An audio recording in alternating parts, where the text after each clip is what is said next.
Hello, everybody. It is I, your friend, your good pal, your old buddy, Tard Kent. I am the man of Steelbook, and I'm here to yap for a few minutes about Arrow's August releases. They just made their announcement about what they're putting out in August in the United States, Canada, and the UK.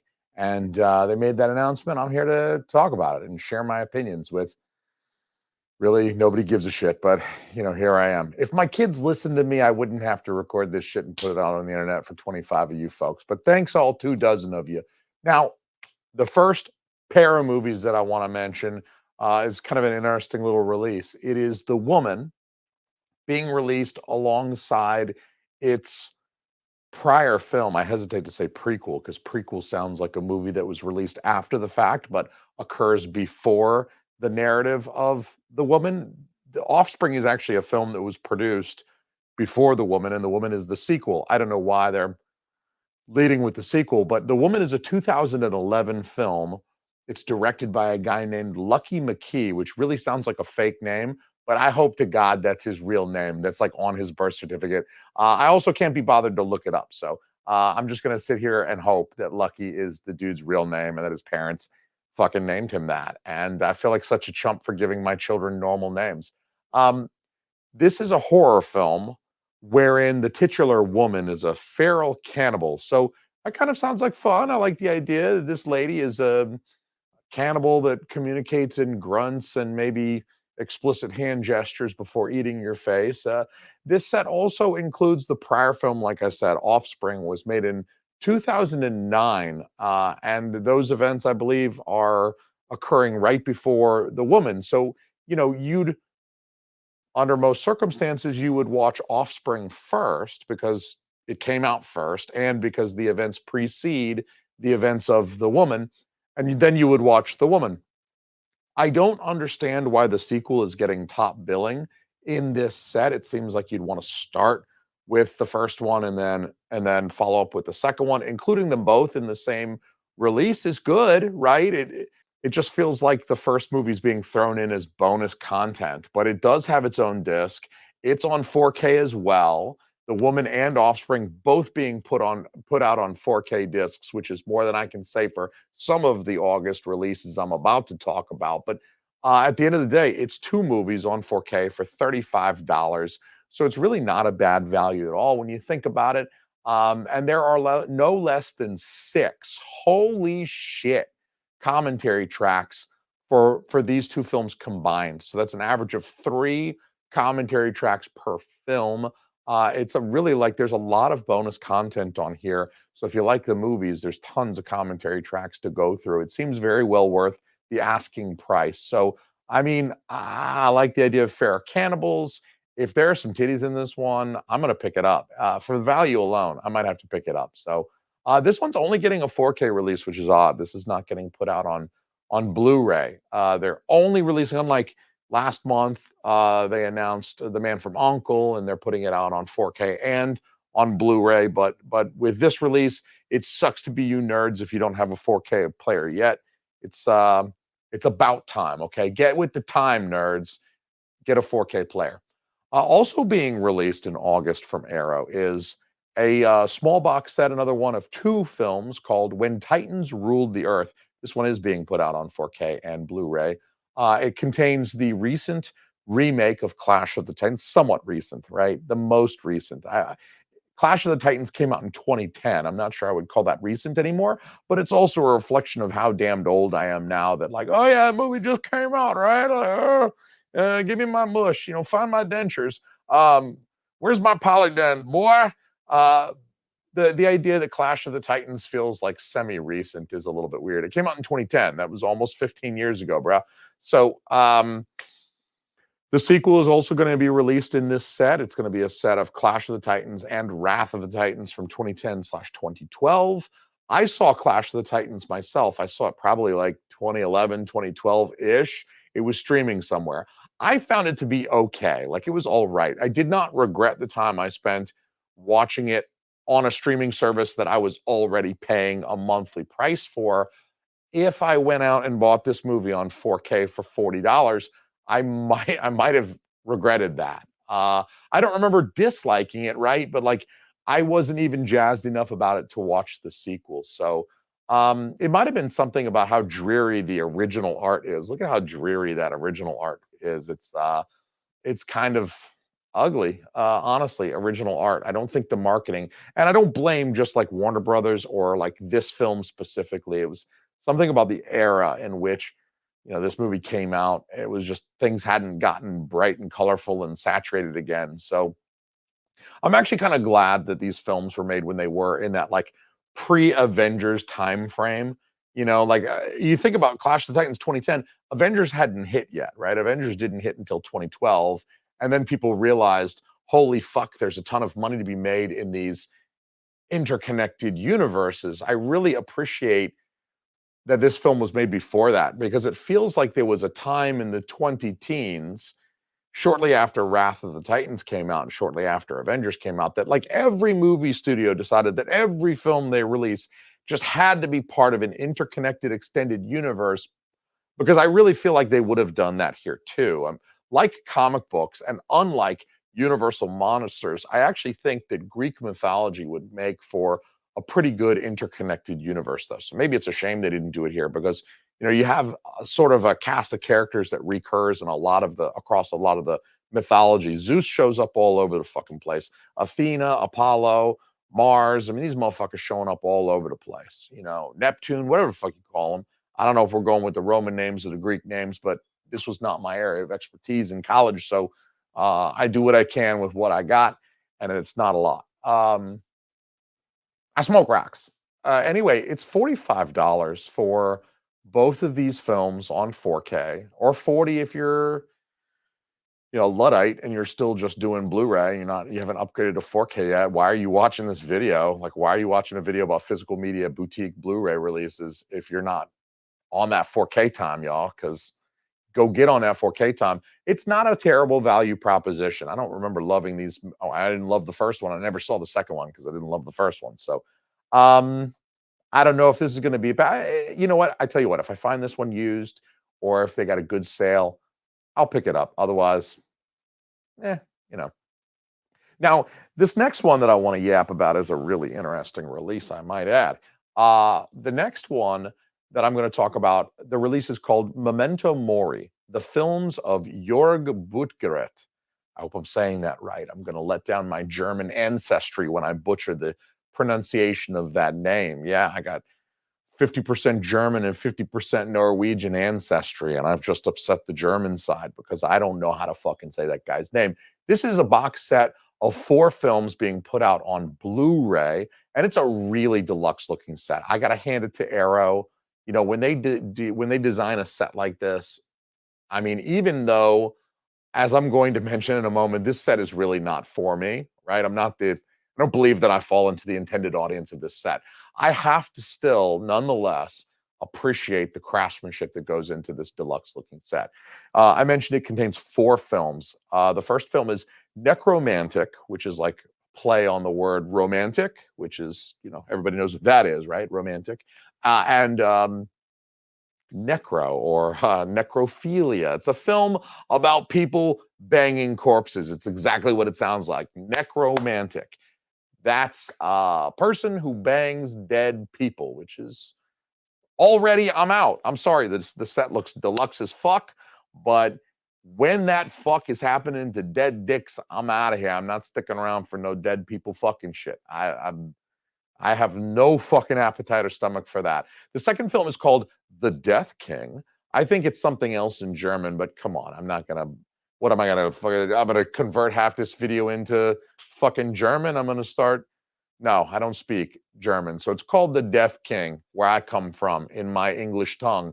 The Death King is a film comprised of 7 separate episodes about suicide and violent death, killing, one for each day of the week. And so that's like 7 more episodes about suicide and violent death than I particularly need. So I'm checking out of that one too. And if you needed it, we didn't. I didn't. There's a sequel to Necromantic called Necromantic 2 that's also included in this box set. Necromantic 2 is kind of like the first one. It's also a film about people banging corpses. And one of the corpses is so recently deceased that the broad actually gets pregnant from fucking it. I don't know. Are you guys like rushing to pre-order this shit, or am I the only person who's like, yeah, I can't do this. You know what I mean? Like, I'm out. Uh, I'm gonna take my kids to go see Garfield for $57 again before I spend $70 on this box set. I fucking wish this box set was for me because it looks so good. But Schramm, I don't know. I'm not German. And so I apologize to the German speakers out there.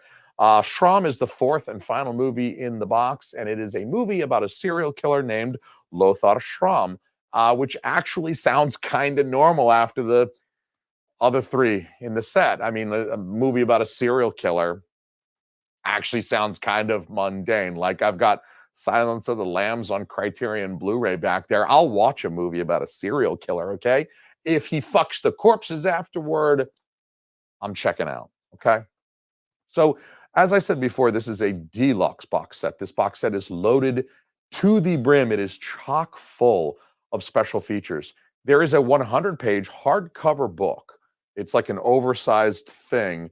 You can totally put this out on your coffee table the next time some Mormons come over to tell you about Jesus visiting the Native Americans or some shit. Somebody comes over to try to sell you on their religious belief. Invite him inside for some tea and sit him down right beside this fucking Memento Mori book. Flip it open to the page where the lady is writing on a corpse and getting impregnated by a corpse. And I promise you'll scare those Mormons right the fuck away.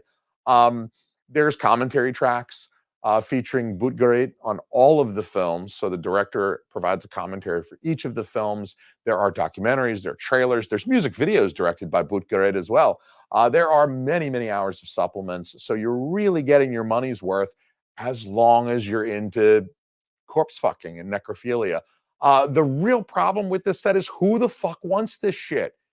If I'm wrong, tell me down below. There's a comment section. I leave it open. I welcome your abuse. Please tell me to go fuck myself. Tell me why I'm the dumbest Tard Kent you've ever fucking met. I mean, I do at least consider the possibility that I'm wrong. Okay, I could be wrong. I would love to buy a set like this, but with this subject matter, I have to tap out. I'm all good. I don't care if it is fake. I know it's not real snuff shit, but I can't watch 4 movies plus rewatch them with all the commentary tracks and then like watch all the documentaries and behind the scenes when it really just amounts to like hours and hours and hours of transgressive filmmaking it's kind of intended to make you feel revolted and push boundaries. There's really only 2 possible outcomes when you watch shit like this. Either you don't like it, you're disgusted, you're a normal human being, congratulations.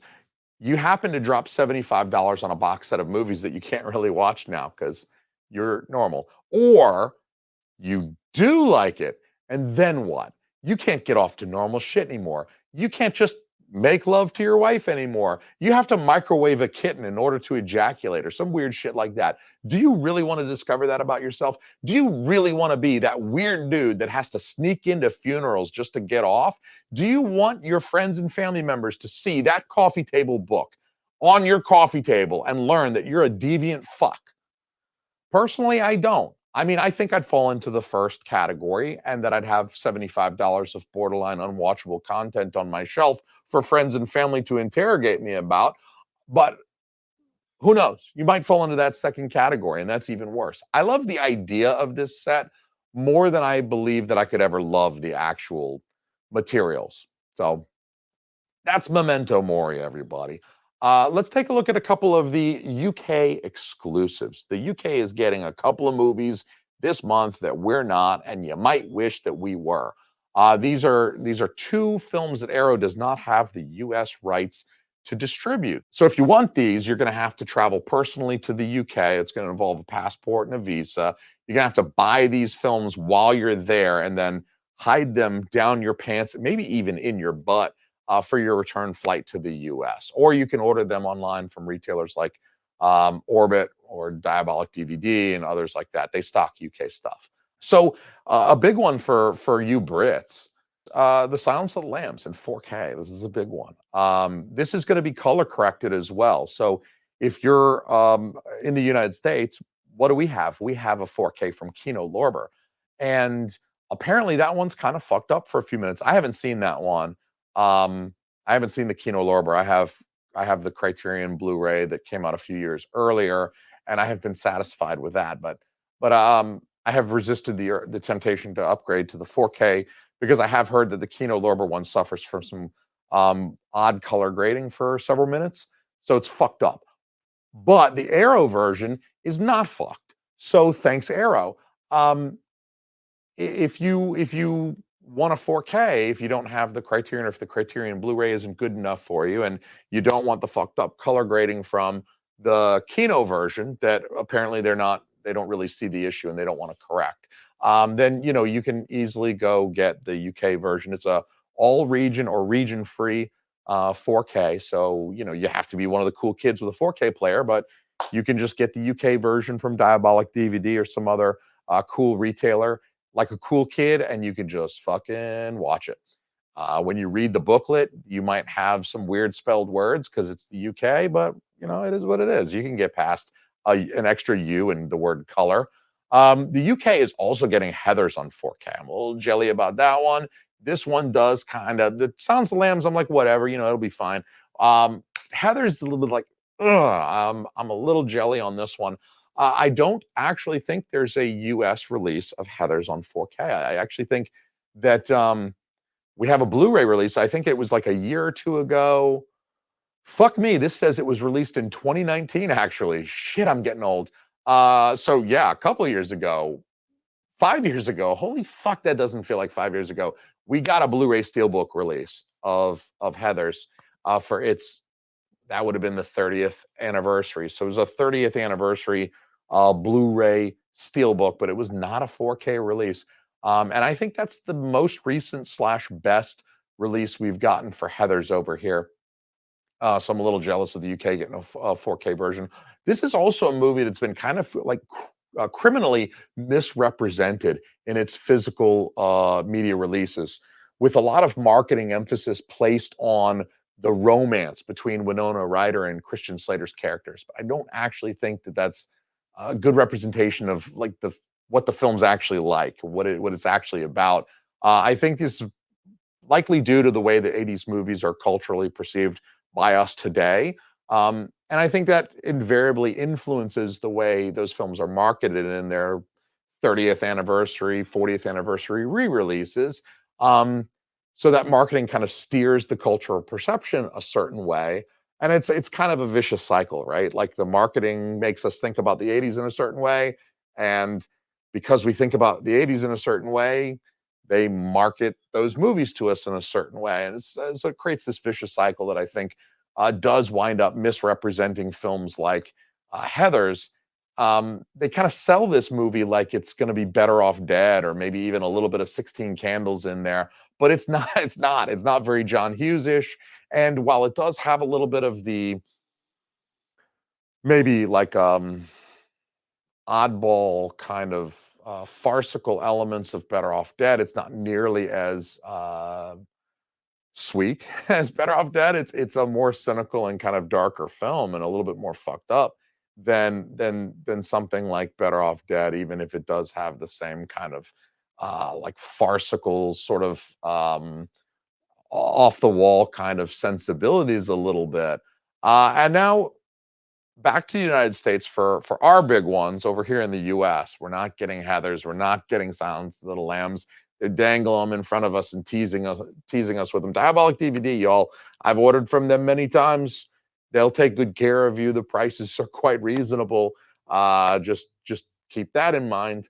But for the United States, we are getting Desperado in a 4K steelbook, no less. I think they've pretty much already sold me on this one. I'm almost certainly going to buy this. I haven't seen Desperado in an incredibly long time, actually. It's probably been a couple of decades at least. I have some great memories of watching this at my grandparents' house. My grandparents had HBO and Showtime throughout the 90s. So, like, anytime my family went to visit them, me and my brothers we'd be up half the night, like catching up on recent movies that we hadn't gotten to see because they're like R rated. Like Desperado was R rated. I couldn't go to the theater at 13 because I didn't have a car. I didn't have money. You know what I mean? I couldn't go see this. So when it hits HBO and like we're going to visit grandma and grandpa, it's like, yeah, I finally get to fucking. That was when you looked forward to see movies. I think the worst thing about just movie fandom today is there's like the anticipation is almost entirely gone, and that's too bad. But let's not forget about what Desperado gave to the world, right? What Desperado popularized, who Desperado popularized. Let's keep that in mind. In addition, we're getting the entire fucking Mexico trilogy. So let that be known. 4K and Blu-ray collection. This is a combo. It's just one set. It contains some discs that are Blu-ray, and it also contains the 4K version of Desperado that's being included in the Steelbook. So it's a bit of a weird one. We're getting El Mariachi on Blu-ray, we're getting Desperado on 4K and Blu-ray, and we're getting Once Upon a Time in Mexico on Blu-ray. So it's 4 discs, and it's a ton of bonus content, as we've come to expect from Arrow. It really is a lot of extras that really help round out this set. Robert Rodriguez, and I don't know if it's been a minute. I don't know. Didn't we used to call him Roberto Rodriguez? Wasn't he Roberto like back in the day when Spy Kids 1 came out and the Grindhouse films came out? Didn't we call him Roberto Rodriguez back then? When did this change? When did we start calling him Robert? Am I racist if I still call him Roberto out of habit? Is that bad of me to still call him Roberto? I'm hateful now?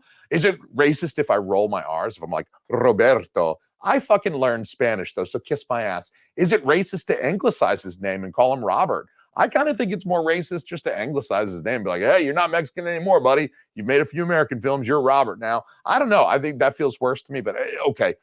Arrow's calling him Robert. I don't know if he has publicly requested that people call him Robert instead of Roberto, but I grew up in a world where we called him Roberto Rodriguez, and I was not made aware. I didn't receive any email.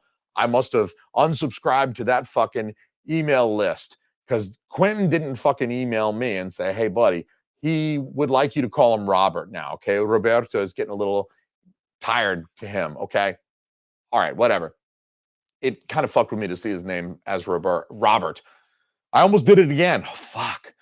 My racist tendencies provides. So Robert Rodriguez provides a commentary track for each film. There are featurettes, there are interviews, there are presentations that he made back in 2003. Maybe there's a presentation on why I should call him fucking Robert instead of Roberto.